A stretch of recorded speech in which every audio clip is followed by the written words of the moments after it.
إن الحمد لله نحمده ونستعينه ونستغفره ونعوذ بالله من شرور أنفسنا ومن سيئات أعمالنا من يهده الله فلا مضل له ومن يضلله فلا هادي له أشهد أن لا إله إلا الله وحده لا شريك له وأشهد أن محمدًا عبده ورسوله أما بعد فأعوذ بالله من الشيطان الرجيم يا أيها الذين آمنوا اتقوا الله حق تقاته ولا تموتن إلا وأنتم مسلمون يا أيها الناس اتقوا ربكم الذي خلقكم من نفس واحدة وخلق منها زوجها وبث منهما رجالا كثيرا ونساء واتقوا الله الذي تساءلون به والأرحام إن الله كان عليكم رقيبا يا أيها الذين آمنوا اتقوا الله وقولوا قولا سديدا يصلح لكم أعمالكم ويغفر لكم ذنوبكم ومن يطع الله ورسوله فقد فاز فوزا عظيما أما بعد فإن خير الحديث كتاب الله وخير الهدي هدي محمد صلى الله عليه وسلم وشر الأمور محدثاتها فإن كل محدثة بدعة وكل بدعة ضلالة والضلالة في النار يقول الله سبحانه وتعالى أعوذ بالله من الشيطان الرجيم وقالوا لولا أنزل عليه آيات من ربه قل إنما الآيات عند الله وإنما أنا نذير مبين أولم يكفهم أنا أنزلنا عليك الكتاب يتلى عليهم إن في ذلك لرحمة وذكرى لقوم يؤمنون۔ اللہ تبارک و تعالیٰ نے انسانوں کی ہدایت اور رہنمائی کے لیے انبیاء اور رسولوں کو مبعوث کیا۔ جب بھی نبی یا رسول اپنی قوم میں آتا تھا تو قوم ان سے مطالبہ کرتی تھی کوئی نشانی لے کر آئیں، کوئی معجزہ، کوئی نشانی، کوئی ایسی چیز جو آپ کے مخالفین کے سامنے دلیل کے طور پر پیش کی جا سکے اور اس کو دیکھنے کے بعد ہم ایمان لے آئیں۔ تو اللہ تبارک و تعالیٰ قوموں میں انبیاء کو مختلف قسم کے معجزات دیتے رہے، مختلف نشانیاں عطا کرتے رہے۔ بعض نشانیاں ایسی تھیں جو آنکھوں سے دیکھی جا سکتی تھیں، محسوس کی جا سکتی تھیں۔ تو اللہ تبارک و تعالیٰ نے یہ بات بیان کی کہ جب محمد الرسول اللہ صلی اللہ علیہ وسلم کو مبعوث کیا گیا، اسی طرح اللہ کے نبی صلی اللہ علیہ وسلم سے بھی آپ کی قوم نے مطالبہ کیا، وَقَالُوا لَوْلَا أُنزِلَ عَلَيْهِ آيَاتٌ مِّن رَّبِّهِ۔ آپ دعویٰ کرتے ہیں میں نبی ہوں، میں رسول ہوں اور میرے اوپر اللہ کی طرف سے وحی نازل ہوتی ہے، تو آپ کوئی نشانی کیوں نہیں لاتے جس طرح پہلے انبیاء نشانی لایا کرتے تھے؟ کوئی معجزہ ہمیں کیوں نہیں دکھاتے؟ مختلف مطالبات قرآن مجید میں اللہ تبارک و تعالیٰ نے بیان کیے۔ تو اللہ تعالیٰ نے اس کا جواب دیا اور فرمایا قُلْ إِنَّمَا الْآيَاتُ عِندَ اللَّهِ۔ اے نبی آپ ان کو بتا دیں کہ یہ جو آیات ہیں، نشانیاں ہیں، معجزات ہیں، یہ انبیاء کے بس میں نہیں ہیں، یہ تو اللہ کی طرف سے ہوتے ہیں۔ اگر اللہ تبارک و تعالیٰ جس نے وحی نازل کی، جس نے نبوت اور رسالت سے سرفراز فرمایا، اگر اللہ چاہے گا تو معجزات بھی عطا کر دے گا، نشانیاں بھی عطا کر دے گا۔ ایسا تو نہیں ہو سکتا کہ تمہارا مطالبہ ہو اور میں اپنی طرف سے تمہیں وہ نشانی دکھا کر مطالبہ پورا کر دوں، ایسا نہیں ہو سکتا۔ یہ ساری نشانیاں، ساری آیات، سارے معجزات اللہ تبارک و تعالیٰ کے اختیار میں ہیں۔ جب اللہ چاہتا ہے، جس کے لیے چاہتا ہے، اس کو وہ عطا کر دیتا ہے۔ تو فرمایا وَإِنَّمَا أَنَا نَذِيرٌ مُّبِينٌ، ہاں میرے ذمہ کیا ہے، میں واضح طور پر تم تک پیغام پہنچانے کے لیے آیا ہوں، واضح کھول کے اللہ تبارک و تعالیٰ کے احکامات آپ کے سامنے رکھنے والا ہوں۔ پھر اللہ تبارک و تعالیٰ نے ان کے اس مطالبے کے جواب میں ان کے سامنے ایک ایسا معجزہ پیش کیا رسول اللہ صلی اللہ علیہ وسلم کا جو اللہ کے نبی صلی اللہ علیہ وسلم سے پہلے انبیاء کو نہیں دیا گیا تھا۔ فرمایا اولم یکفہم، کیا یہ بات کافی نہیں ہے؟ تم مختلف قسم کے سوالات کرتے ہو، مختلف مطالبات پیش کر رہے ہو، کیا تمہارے لیے یہ بات کافی نہیں ہے؟ انا انزلنا علیک الکتاب یتلی علیہم، کہ ہم نے آپ پر کتاب نازل کی۔ اے نبی، کیا ان کے ایمان لانے کے لیے یہ بات کافی نہیں ہے کہ ہم نے ایک ایسی کتاب نازل کر دی جو دنیا کے تمام معجزات میں سے عظیم معجزہ ہے، جو تمام دنیا کی چیزوں میں سے سب سے بڑی دلیل ہے؟ وہ کتاب ہم نے آپ کے اوپر نازل کر دی، یتلی علیہم، اور پھر وہ کتاب آپ ان کے سامنے پڑھ پڑھ کر تلاوت کرتے ہیں۔ اس میں اللہ کی نشانیاں ہیں، اس میں ایسے ایسے دلائل ہیں، اس کی اتنی خوبصورت تاثیر ہے، کیا اس کتاب کے ہوتے ہوئے بھی کسی معجزے کی ضرورت ہے؟ ان فی ذالک لرحمہ وذکریٰ لقوم یؤمنون، اور ساتھ ساتھ اس کے اندر اللہ تبارک و تعالیٰ نے ان کے لیے رحمت بھی رکھی ہے، کیونکہ جب پہلے معجزات کا مطالبہ آتا تھا، معجزہ دیکھنے کے بعد، معجزے کا مشاہدہ کرنے کے بعد، مطالبہ پورا ہونے کے بعد اگر قوم ایمان نہیں لاتی تھی تو اس قوم کے اوپر اللہ کا عذاب آ جاتا تھا۔ وہ معجزہ ان کے لیے رحمت کی بجائے عذاب کا سبب بن جاتا تھا۔ اللہ نے فرمایا یہ تو ایسا معجزہ ہے جو آپ کے سامنے آتا ہے، اس کی تلاوت کی جاتی ہے، اور پھر رحمت ہے۔ اس کے آنے کے بعد عذاب نہیں بلکہ مہلت مل گئی، موقع مل گیا، تم میں سے جو چاہے اس کو پڑھے سمجھے، اگر پہلے ایمان نہیں لایا اس کو پڑھنے کے بعد وقت کے ساتھ ساتھ اللہ تعالیٰ ہدایت بھی دے سکتا ہے اس کو۔ تو اس کے اندر رحمت کا پہلو ہے۔ پہلے جب معجزات کا مطالبہ آتا تھا ان کے پورا کرنے کے ساتھ عذاب بھی آ جاتا تھا۔ تو فرمایا کہ ان فی ذالک لرحمہ وذکریٰ لقوم یؤمنون، جن کے اندر ایمان ہے ان کے لیے اس بات کے اندر بہت بڑی نصیحت ہے۔ یہ مستقل اللہ کے نبی صلی اللہ علیہ وسلم سے معجزات کا مطالبہ کرتے تھے، تو اللہ تبارک و تعالیٰ نے جو انبیاء کو معجزات دیے تھے اس سے ہٹ کر معجزہ محمد رسول اللہ صلی اللہ علیہ وسلم کو دیا۔ یہی بات اللہ کے نبی صلی اللہ علیہ وسلم نے ایک حدیث کے اندر صحیح بخاری کے اندر موجود ہے، فرمایا ما من الانبیاء نبی الا اوتی من الآیات ما مثلہ اومن علیہ البشر۔ اللہ تعالیٰ نے انبیاء کو مختلف معجزات سے نوازا، جب وہ ان معجزات کو قومیں دیکھتی تھیں تو کچھ لوگ ایمان لے آتے تھے، ایمان والے جو تھے وہ اس کی ان معجزات کی وجہ سے ایمان لے آتے تھے۔ لیکن مجھے کیا دیا گیا ان کے مقابلے میں؟ اللہ کے نبی صلی اللہ علیہ وسلم فرماتے ہیں کہ مجھے اوتیتہ وحیاً، اللہ تبارک و تعالیٰ نے مجھے وحی کا معجزہ دیا ہے۔ یہ ایسا معجزہ ہے اوحاہ اللہ الیہ، اللہ تبارک و تعالیٰ نے جو میرے اوپر بھیجا، وحی میرے اوپر کی۔ اور اس معجزے کا باقی معجزات سے فرق کیا ہوگا؟ فرمایا قیامت والے دن میں اس بات کا یقین رکھتا ہوں انی اکثرہم تابعا یوم القیامہ، میں تمام انبیاء سے زیادہ امت لے کر آؤں گا قیامت والے دن، سب سے زیادہ تبعدار، بات ماننے والے اس امت کے لوگ ہوں گے، سب سے زیادہ تعداد کے اعتبار سے اس امت کو ماننے والے لوگ ہوں گے قیامت والے دن۔ تو رسول اللہ صلی اللہ علیہ وسلم نے فرمایا کہ معجزات انبیاء کو بھی دیے گئے اور مجھے بھی دیا گیا، جو سب سے بڑا معجزہ محمد رسول اللہ صلی اللہ علیہ وسلم کو دیا گیا وہ قرآن مجید ہے، وہ وحی ہے، وہ یہ کتاب ہے جو اللہ تبارک و تعالیٰ نے نازل فرمائی۔ اور یہ ایسی عظیم کتاب ہے کہ جو معجزات اللہ کے، اس کے علاوہ بھی رسول اللہ صلی اللہ علیہ وسلم کو معجزات دیے گئے اس زمانے کے اعتبار سے، جب اللہ تبارک و تعالیٰ نے چاہا معجزے عطا کیے اور دنیا نے اس کا مشاہدہ کیا۔ لیکن اللہ کے نبی صلی اللہ علیہ وسلم کے اس وقت کے معجزات کو بھی محفوظ اس کتاب نے کیا یا رسول اللہ صلی اللہ علیہ وسلم کے حدیث نے کیا۔ اور اللہ کے نبی صلی اللہ علیہ وسلم کے اس وقت کے جو حصی معجزات تھے وہ بھی اس زمانے کے لوگوں کی حد تک کے لیے نشانی تھے، کیونکہ جنہوں نے دیکھا، جنہوں نے سنا، جنہوں نے مشاہدہ کیا، انہوں نے اس سے فائدہ حاصل کیا۔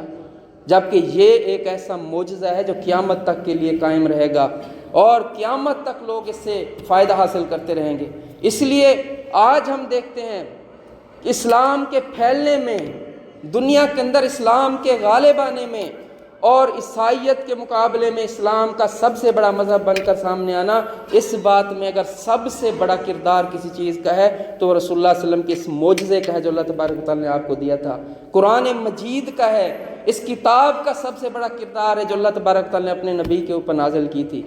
آج دنیا کے اندر ہم دیکھتے ہیں کہ یہ مذہب اسلام بہت تیزی کے ساتھ پھیل رہا ہے، مغرب کے اندر بہت بڑی تحریک ہے، امریکہ کے اندر بہت بڑی تحریک ہے، سارے ملکوں کے اندر ان کو مصیبت پڑی ہوئی ہے کہ مسلمان اتنی تعداد کے ساتھ پھیل رہے ہیں۔ وجہ کیا ہے؟ جب لوگ قرآن مجید کو پڑھتے ہیں، اس کی آیات پر غور کرتے ہیں، اس کے اندر موجود پیغام کو دیکھتے ہیں، تو ان کے سامنے حقیقت واضح ہو جاتی ہے، کیونکہ اللہ تبارک و تعالیٰ نے اس کتاب کی تاثیر رکھی ہے، اس کتاب کا اثر رکھا ہے۔ جو بھی اس کو پڑھتا ہے وہ اس سے متاثر ہوئے بغیر نہیں رہ سکتا۔ یہ تبدیلی پیدا کرتی ہے انسانوں کے اندر، اور یہ کتاب ایسی ہے کہ اگر یہ سمجھ آ جائے تو یہ پہاڑوں کے اندر بھی تبدیلی پیدا کر دیتی ہے، یہ زمین کے اندر بھی تبدیلی پیدا کر دیتی ہے۔ اللہ نے خود قرآن مجید کے اندر اس بات کو بیان کیا ہے، لو انزلنا ھذا القرآن علی جبل لرأیتہ خاشعا متصدعا من خشیۃ اللہ۔ اے نبی، اگر ہم اس کتاب کو، قرآن کو پہاڑوں پر نازل کر دیتے تو کیا اثر پڑتا پہاڑوں کے اندر، کیا تبدیلی آتی؟ فرمایا آپ دیکھتے لرأیتہ خاشعا متصدعا من خشیۃ اللہ، وہ پہاڑ اللہ کے خوف سے اس قرآن مجید کے بوجھ سے ریزہ ریزہ ہو جاتے، گر پڑتے، ان کے اندر آپ اثر دیکھتے اس کتاب کا۔ یہ ایسی کتاب ہے جب یہ پہاڑوں کو متاثر کرتی ہے، یہ زمینوں کو متاثر کرتی ہے، یہ آسمانوں کو متاثر کرتی ہے۔ اللہ نے فرمایا قرآن مجید میں انا عرضنا الامانۃ علی السماوات والارض والجبال فابین ان یحملنها واشفقن منها وحملها الانسان۔ ہم نے یہ امانت جو قرآن کی صورت میں تھی، اسلام کی صورت میں تھی، ساری مخلوقات کے اوپر پیش کی، اور ساری مخلوقات اس کا بوجھ اٹھانے سے جو ہے وہ پیچھے ہٹ گئیں، کیونکہ اس کا بوجھ بہت بڑا تھا، ذمہ داری بہت بڑی تھی۔ وَحَمَلَهَا الْإِنسَانُ، انسان نے اس ذمہ داری کو قبول کیا، اور اللہ تبارک و تعالیٰ نے انسانوں کو اس ذمہ داری کے قابل سمجھا۔ تو یہ قرآن تبدیلی پیدا کرتا ہے، نہ صرف انسانوں کے اندر بلکہ ارد گرد کی تمام چیزوں کے اوپر اس کا اثر ہوتا ہے، اور اللہ تبارک و تعالیٰ نے انسانوں پر اس کا بہت خاص اثر رکھا ہے۔ جب تلاوت کی جاتی ہے، ایمان والوں کے بارے میں فرمایا کہ جب اللہ کی آیات تلاوت کی جاتی ہے کیا اثر ہوتا ہے ان کے اوپر؟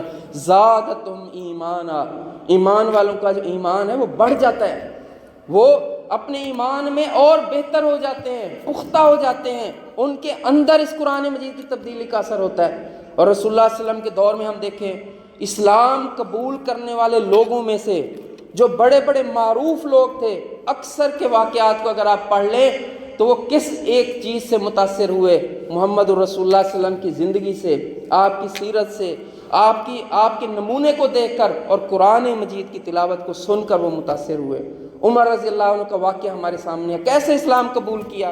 اللہ کے نبی صلی اللہ علیہ وسلم کے اتنے شدید دشمن، انتہائی مخالف، اور حالت یہ ہے کہ تلوار لے کر باقاعدہ مسلح ہو کر غصے کی حالت میں اپنے گھر سے نکلتے ہیں، جا رہے ہیں غصے کے ساتھ۔ اللہ کے نبی صلی اللہ علیہ وسلم کا پتہ کیا کہ آپ کہاں پہ موجود ہیں، اس گھر پر حملہ آور ہو کر رسول اللہ صلی اللہ علیہ وسلم کو شہید کرنے کے لیے، آپ پر حملہ کرنے کے لیے جا رہے ہیں، یہ نیت کی ہوئی ہے اسلام لانے سے پہلے۔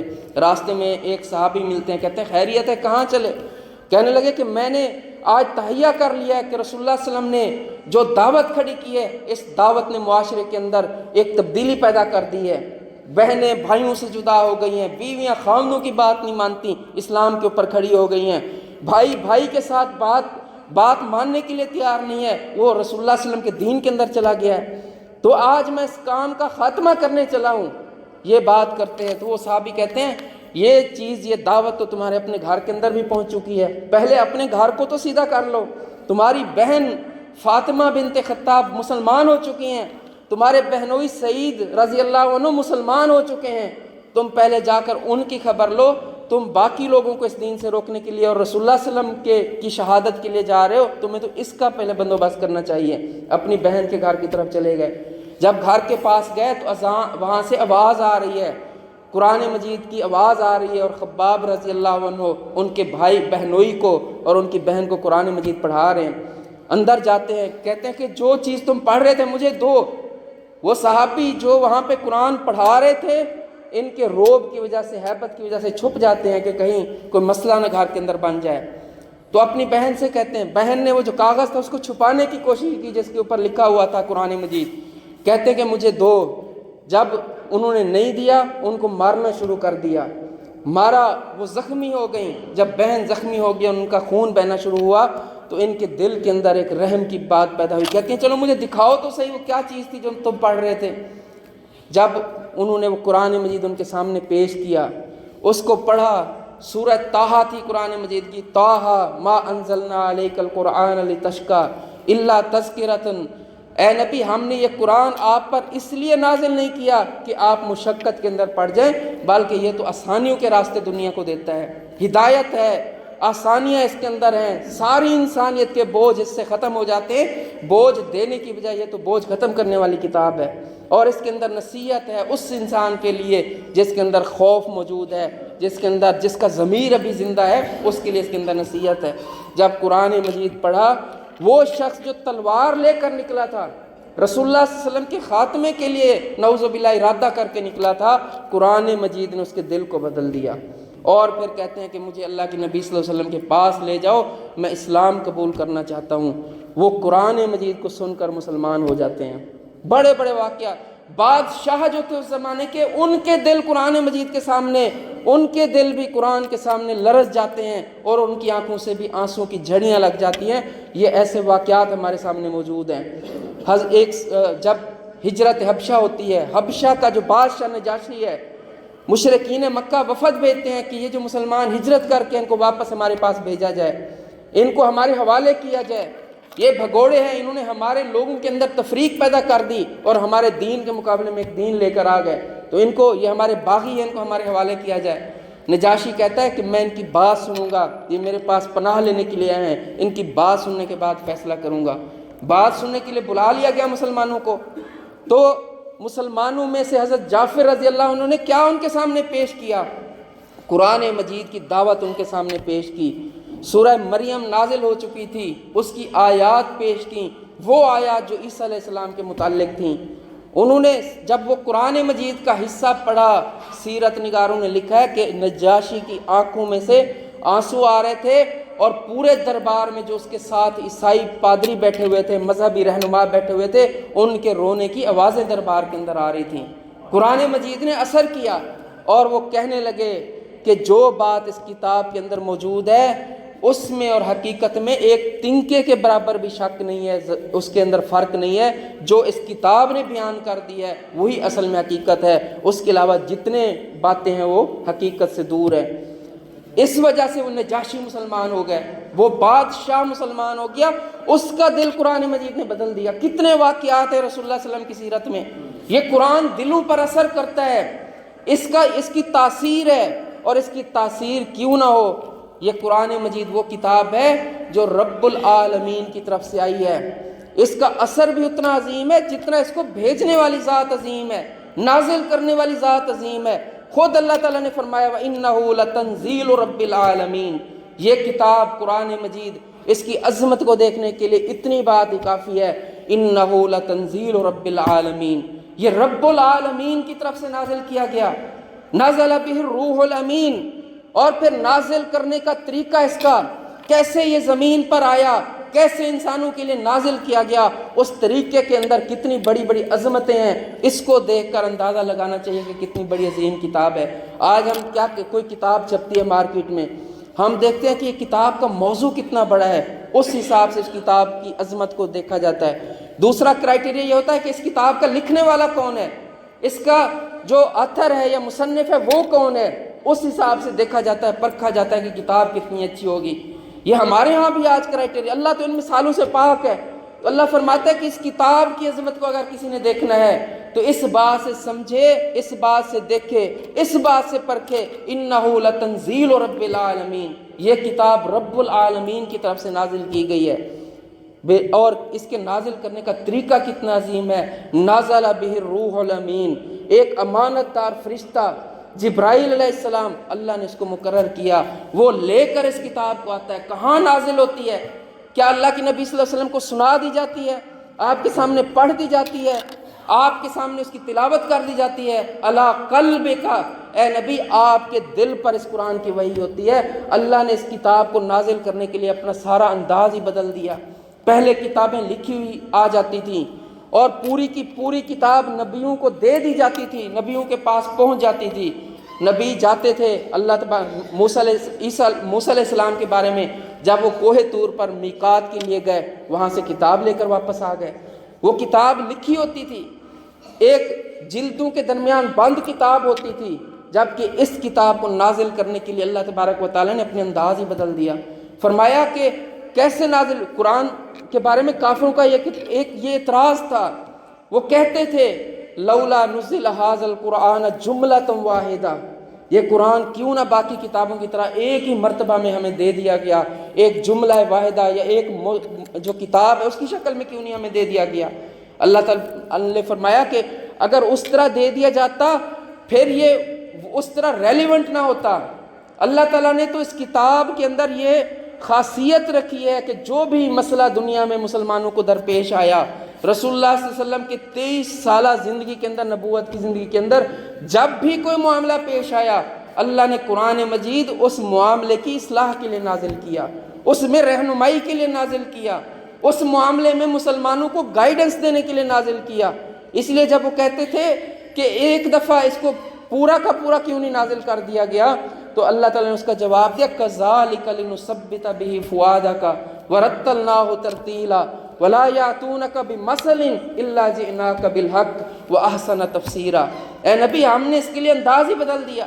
یہ تو ہے اس لیے کہ جب آپ کو کوئی مشکل پیش آئے، آپ کسی آزمائش میں سے گزرے، آپ کسی سچویشن کے سامنے آپ کو کھڑا ہونا پڑے، اس وقت اللہ تبارک و تعالیٰ کذالک لنثبت بہ فؤادک، آپ کے دل کو مضبوط کرنے کے لیے اللہ قرآن مجید کا کچھ حصہ نازل کر دیتے ہیں۔ اور پھر جب بھی آپ کو کوئی سچویشن پیش آتی ہے، اس میں کرنا کیا ہے، اس میں رستہ کیا ہے، اس میں طریقہ کیا ہے، اس سے نکلنا کیسے ہے، اللہ تبارک و تعالیٰ اس کا حل بتانے کے لیے قرآن مجید کو پیش کر دیتے ہیں۔ یہ تو ایک زندہ کتاب ہے جو مسلمانوں کے لیے گائیڈنس ہے، جو رہنمائی ہے، جو تمام مسائل کا حل پیش کرتی ہے، اور تمام مسائل میں موقع کی مناسبت سے اس کی جو انٹرپریٹیشن ہے، وہ تفسیر بھی اللہ تبارک و تعالیٰ ساتھ نازل کرتے ہیں۔ اللہ نے یہ انداز اختیار کیا اس کتاب کا۔ اسی لیے اللہ کے نبی صلی اللہ علیہ وسلم کے اوپر جب کتاب نازل ہوئی، آپ دیکھتے جائیں کچھ صورتیں ایسی جو مکی ہیں، مکہ کے ماحول میں نازل ہوئی۔ کیا ماحول تھا مکہ کا؟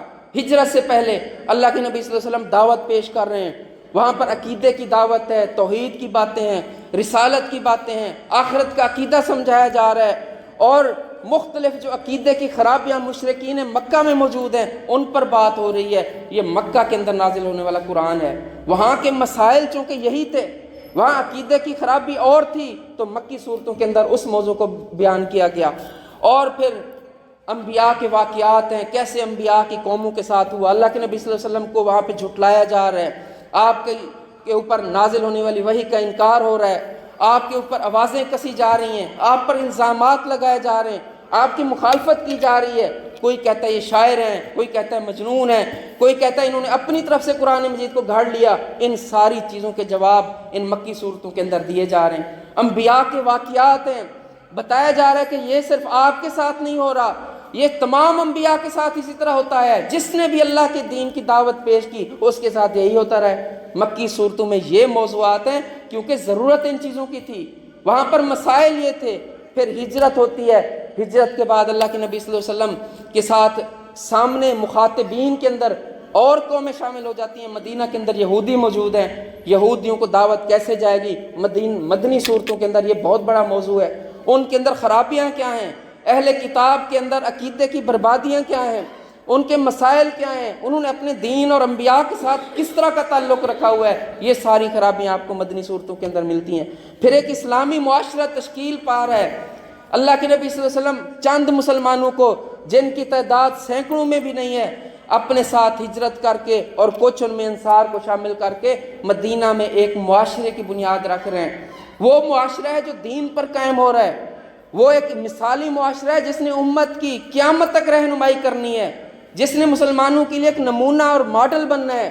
اس معاشرے کی کیا ضروریات ہیں، وہاں اخلاق کیسا ہوگا، وہاں اجتماعی زندگی کیسی ہوگی، ان کے معاملات کیا ہوں گے، ان کے ایک دوسرے سے تعلقات کیا ہوں گے، اور ان کے باقی قوموں سے تعلقات کیا ہوں گے، اس معاشرے کی ترتیب کی ساری آیتیں اور اس کے حوالے سے رہنمائی ہمیں مدنی صورتوں کے اندر ملتی ہے۔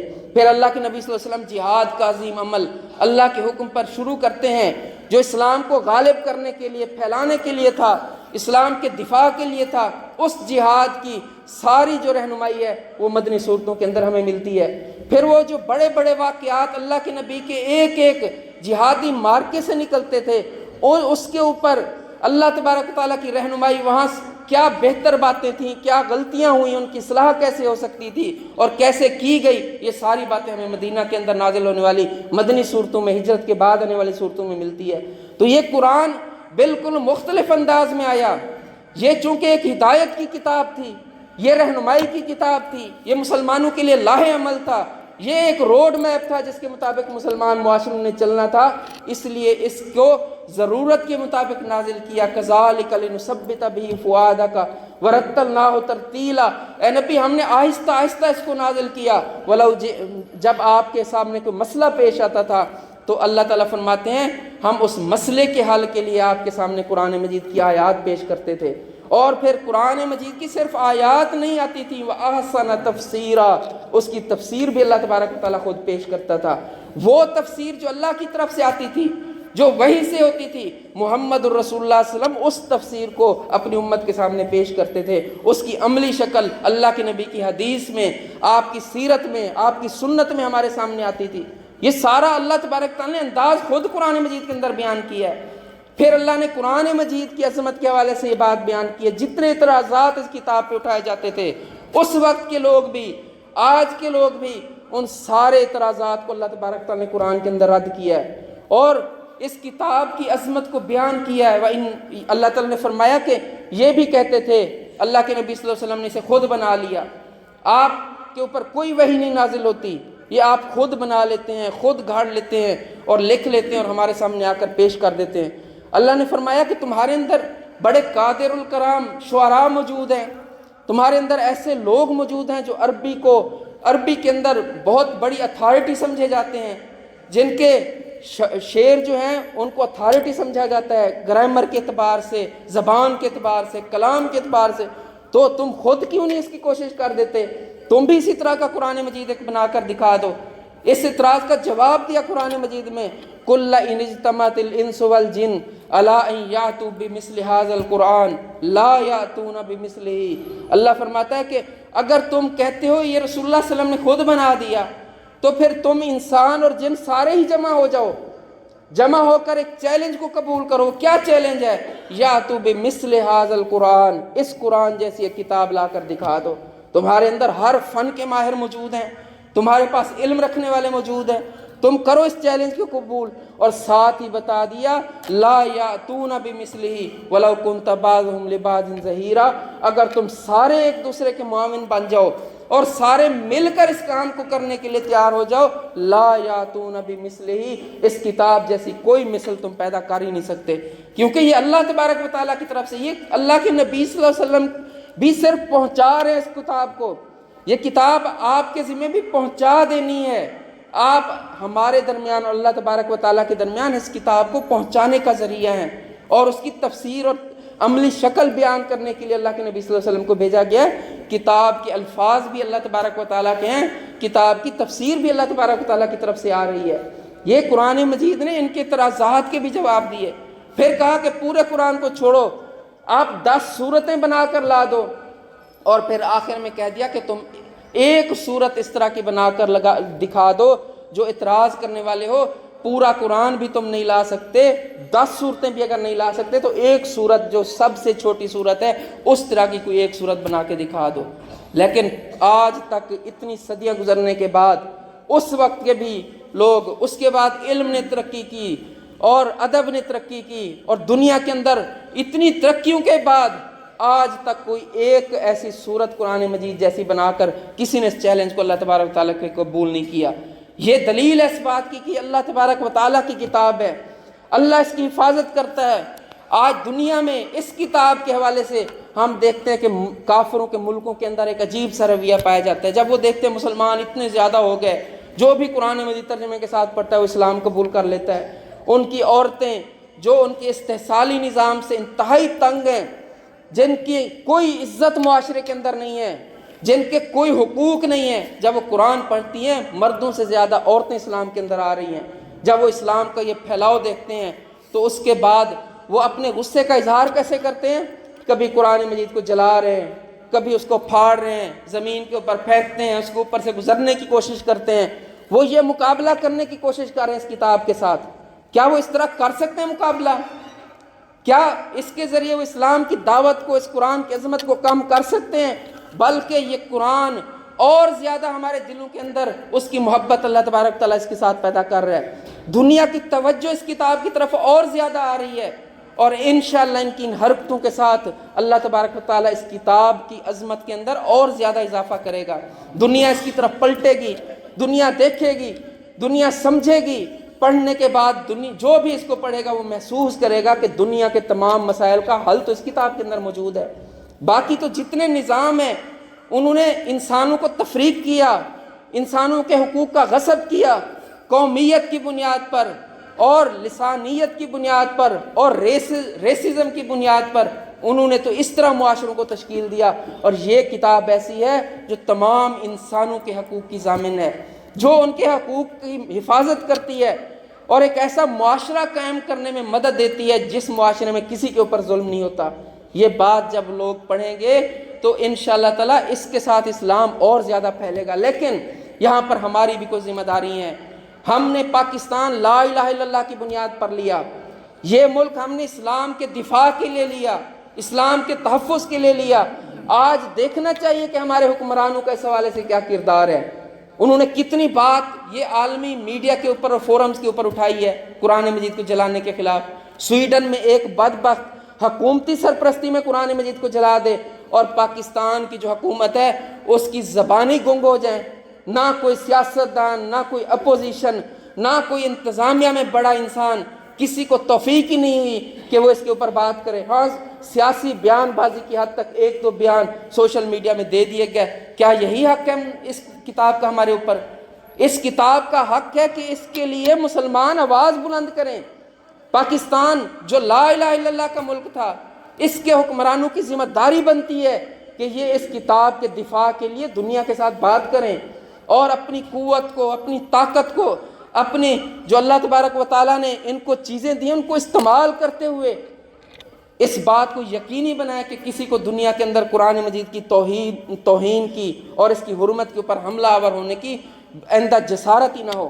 اس سے تو بہتر وہ ملک ہے جو ہمارے بعد میں بنے، جن کا مقصد بھی اسلام نہیں تھا، لا الہ الا اللہ نہیں تھا، وہ اس سے زیادہ آواز بلند کر رہے ہیں۔ کویت کی پارلیمنٹ نے سویڈن کے خلاف بہت بڑی کارروائی کرنے کی بات کی ہے کہ ان کی تمام جو مصنوعات ہیں ان کا بائیکاٹ کیا جائے، لیکن ہماری پارلیمنٹ میں تو ایسی کوئی بات ہی نہیں ہے۔ یہاں پہ تو مسائل ہی اور چل رہے ہیں، یہاں پہ کرپشن ہے، اس کے کیسز اپنے اوپر ختم کرنے ہیں، اپنے آپ کو آگے لے کر چلنا ہے۔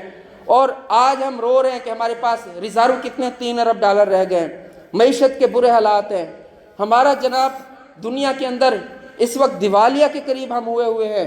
ہماری یہ جو پریشانی ہے یہ کیوں ہے؟ یہ بھی قرآن مجید نے بیان کی ہیں۔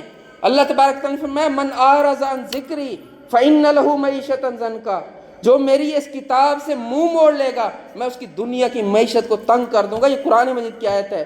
یہاں مفسرین نے ذکری سے مراد قرآن مجید لیا ہے، قرآن کی آیات لی ہیں جو قرآن سے لا تعلق ہے۔ جو مسلمان حکمران معاشرہ، جو مسلمانوں کی حکومت قرآن سے لا تعلق ہے، قرآن سے منہ موڑ لیتی ہے، اس کا قرآن سے تعلق نہیں ہے، اللہ کہتا ہے پھر ترقی کر کے دکھاؤ۔ فَإِنَّ لَهُ مَعِيشَةً ضَنْكَا، میں تمہاری معیشتیں بند کر دوں گا، تم اس معیشت کو ترقی کر کے دکھاؤ۔ کیا ہم اللہ کے مقابلے میں معیشت کے اندر آگے بڑھ سکتے ہیں؟ ہم یہ جو ڈیفالٹ کی طرف جا رہے ہیں اس کے پیچھے یہ اسباب ہیں۔ جو ذمہ داریاں ہمارے اوپر آتی تھیں، جو کام ہمیں کرنے تھے، ان کی طرف ہماری توجہ ہی نہیں ہے۔ اور رسول اللہ صلی اللہ علیہ وسلم کیا فرماتے؟ فرمایا ان اللہ یرفع بہذا الکتاب اقواما ویضع بہ آخرین، اللہ تعالیٰ اس کتاب قرآن مجید کے ذریعے قوموں کو ترقی دیتا ہے۔ ہم نے ترقی کے عروج کے اور رستے سوچے، اور جو رستہ اللہ نے دیا تھا، رسول اللہ صلی اللہ علیہ وسلم کی صحیح حدیث میں موجود تھا، اس کی طرف ہماری توجہ نہیں ہے۔ فرمایا ان اللہ یرفع بہذا الکتاب اقواما، اللہ تعالیٰ اس کتاب کے ذریعے قوموں کو بلند کر دیتا ہے۔ جو کتاب کے ساتھ مخلص قومیں ہوتی ہیں، جو اس کی دعوت کو لیتی ہیں، جو اس کے لاہ عمل کو اختیار کرتی ہیں، جو اس پر عمل کرتی ہیں، جو قرآن کی تعلیمات کے مطابق فیصلے کرتی ہیں، وہ قومیں جو قرآن پہ اپنے معاشرے بناتی ہیں، اللہ تبارک تعالیٰ دنیا میں ان کو بلند کر دیتا ہے۔ وَيَضَعُ بِهِ آخَرِينَ، اور جو قرآن کو چھوڑ دیتی ہیں، قرآن کی تعلیمات کو چھوڑ دیتی ہیں، قرآن کے مطابق فیصلے نہیں ہوتے، قرآن کے دفاع کے لیے کھڑے نہیں ہوتے، قرآن کے حوالے سے بات نہیں ہوتی، اللہ تعالیٰ فرماتا ہے یَضَعُ بِهِ آخرین، اللہ ان کو رسوا اور ذلیل کر دیتا ہے دنیا کے اندر۔ آج ہماری ذلتوں میں یہ اسباب ہیں، ہماری ذلتوں کے اسباب اور بھی ہم سوچتے ہیں، باتیں ہوتی ہیں، لیکن ان اصل اسباب کی طرف آج توجہ دینے کی ضرورت ہے، اس کتاب سے تعلق بنانے کی ضرورت ہے، ورنہ قیامت والے دن یہ کتاب ہمارے خلاف حجت کے طور پر کھڑی ہوگی، اور رسول اللہ صلی اللہ علیہ وسلم خود اللہ کی دربار میں یہ بات کر رہے ہوں گے، وَقَالَ الرَّسُولُ یا رب ان قوم اتخذوا هذا القرآن مہجورا۔ اللہ کہتے ہیں کہ رسول خود یہ بات کریں گے، وہ رحمت للعالمین خود اللہ کی دربار میں یہ بات کر رہے ہوں گے، ان قوم اتخذوا هذا القرآن مہجورا، اللہ یہ وہ قوم ہے، یہ میری قوم ہے جس نے اس قرآن کو چھوڑ دیا تھا، نہ اس کی تعلیمات اس کے اندر تھی، نہ اس کی محبت ان کے اندر تھی، نہ اس کا دفاع ان کے پیش نظر تھا، یہ وہ قوم ہے۔ اللہ تعالیٰ یہ آج آپ کے سامنے پیش ہو چکی ہے قوم، ان سے یہ پوچھیں کہ انہوں نے قرآن مجید کو چھوڑ دیا تھا۔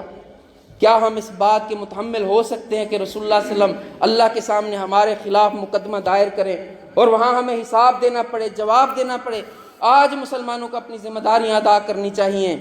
ہم انفرادی طور پر ہمارے اوپر یہ ذمہ داری ہے کہ قرآن مجید کو پڑھیں، اس کو سمجھیں، اس کو اپنے بچوں میں اس کی تعلیم کو عام کریں، اپنے گھر میں اس کی تلاوت کو عام کریں، اس کا ترجمہ اپنے معاشرے میں پڑھایا جائے، اس کی تعلیمات کے اوپر تربیت کی جائے۔ یہ ہماری انفرادی ذمہ داریوں کے اندر شامل ہے، اور اجتماعی ذمہ داریوں میں یہ بات ہے کہ ہم اس ملک کو اس قرآن کی تعلیمات کے تابع کرنے کے لیے کوشش کریں۔